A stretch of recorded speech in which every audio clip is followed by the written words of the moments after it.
Баршаңызға сәлем. Бүгін осындай золотой ключик тортын әзірлейтін боламыз.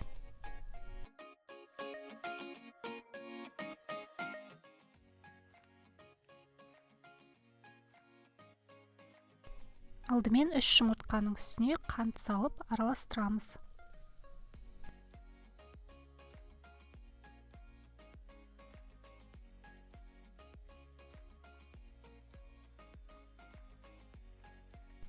Бөлек ыдысқа сары май мен сүтті ертіп аламыз.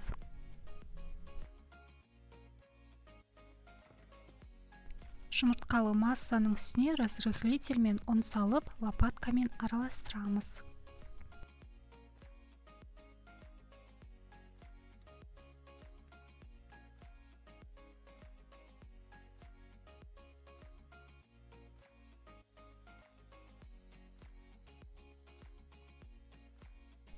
Ерітілген сары май мен сүтті осы массаның үстіне құямыз.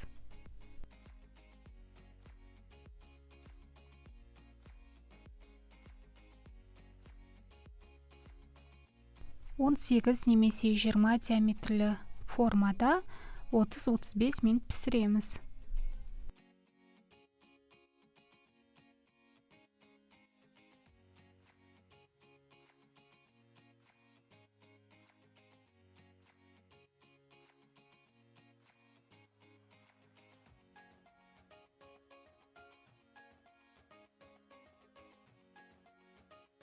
Пісіп шыққан бисквиттеріміз әбден суыған соң, осылай 3 бөлікке бөліп аламыз. Енді кремін дайындауға кірісеміз. Творожный сыр мен сгущенканы бірге миксерлейміз. Сливки қосып тағы да миксерлейміз.